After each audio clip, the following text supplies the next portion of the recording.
Debate time. Is God nothing more than a construct of our mind? I've often heard this presented, that God is just in your head. It's nothing more than a construct of your mind. Well, the person suggesting this must understand that our minds are capable of constructing anything we wish them to. And we could create entire worlds in our minds, and we have great imaginations. But then, so too, could we also construct science in our mind, or math in our mind, or emotions in our mind? Indeed, we have constructed these things using our minds. Does that make them any less true? No, it does not. But when it comes to the realm of the supernatural, the realm of the metaphysical, the skeptic or atheist agnostic will say, silly human, don't you realize we have some natural way to explain all this away? If you have a vision of God, that's just a trick of your mind. You can't really trust your mind. Okay. When can you trust your mind? Well, in every other situation. Oh, I see. So I can ordinarily trust my mind, but if I have an encounter with God, then I must stop trusting my mind. Absolutely. Okay, so you can only trust your mind as long as it does not involve the supernatural. Absolutely, they'll say. Isn't that kind of unfair?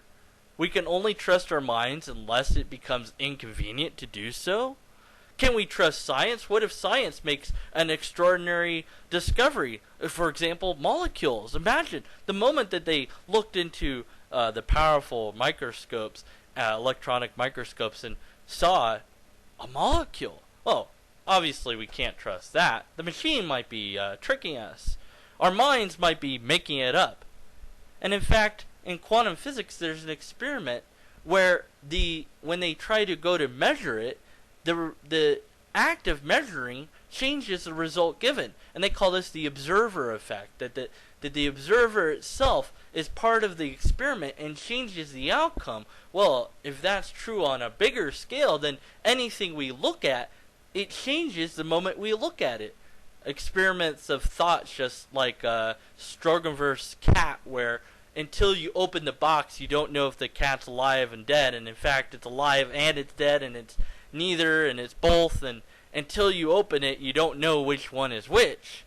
Well, how can we trust reality then? And what is reality? Well, only what's natural is real, obviously, and we shouldn't make up such things like God. Well, is it made up? We've made up math. We made up science. We made up our natural world in a way. I mean, if we can't really trust our minds, then none of this is real, right? Oh, no. This is real. Just that supernatural stuff, that's not real. Why not? Well, because there's no way to test for it. There's no way to test for it naturally because it's not natural. It's supernatural. Well, yeah, that's my point. There's no way to test for it. Okay, what about evidence? I can infer that it exists. Oh, yeah, maybe you can infer that it exists, but that doesn't mean it exists. There might be a natural explanation for it. When does that thought of line end? Where does that chain of reasoning get you? Well, obviously our universe must be eternal in nature, or infinite in nature, and go back infinitely long. Really? Does that make any sense? That means we have to cross infinite time to get where we are now. No. Time didn't begin until our universe began. So we could arrive at this point. Well, how did our universe begin? Some naturalistic explanation for it. Doesn't have to be supernatural. Never has to be supernatural. Can always be some other explanation as long as it's not a supernatural one. Do you see the inconsistency of this? If not, please critically analyze it.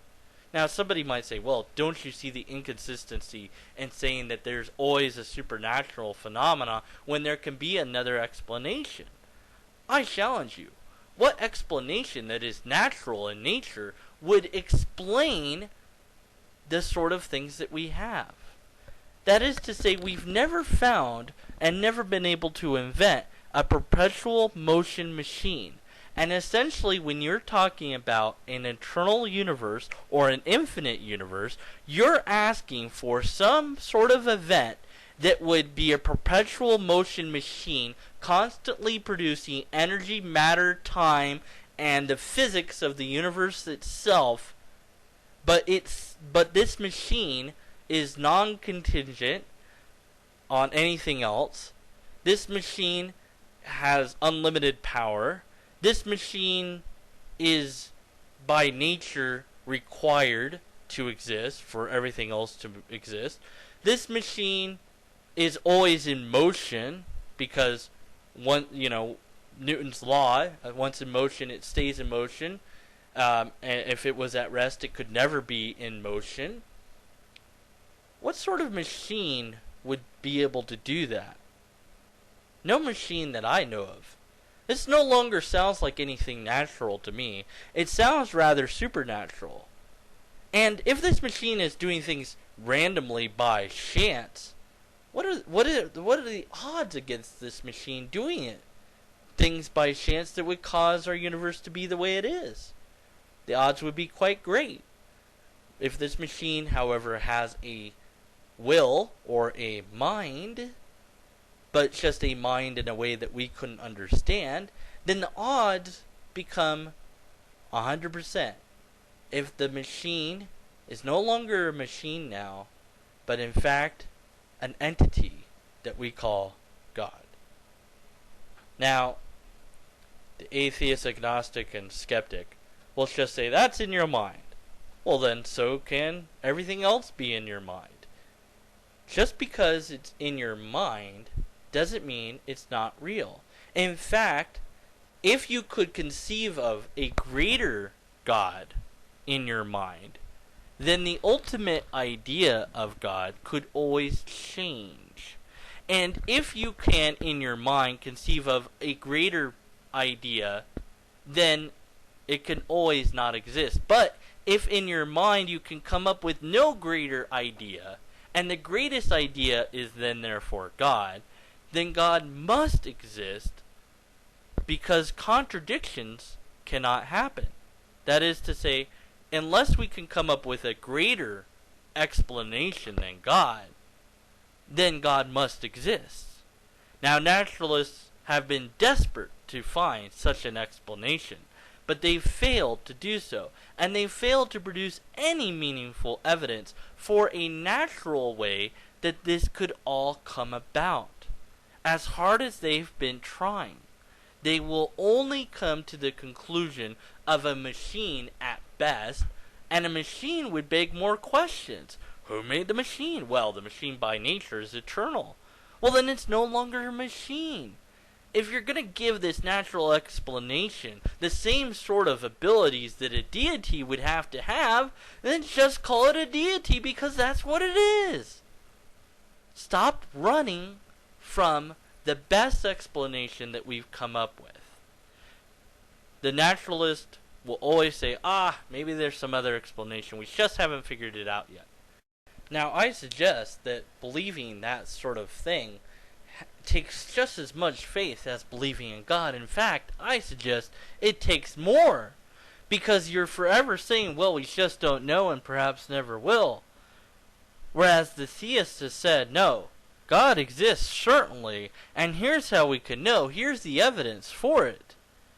But if you're willing to just dismiss that evidence because it could all be construct of our mind, then you must present a greater construct of your mind that would be greater than God. And indeed, there is nothing greater than God. Therefore, God must and does exist. Until next time, peace out.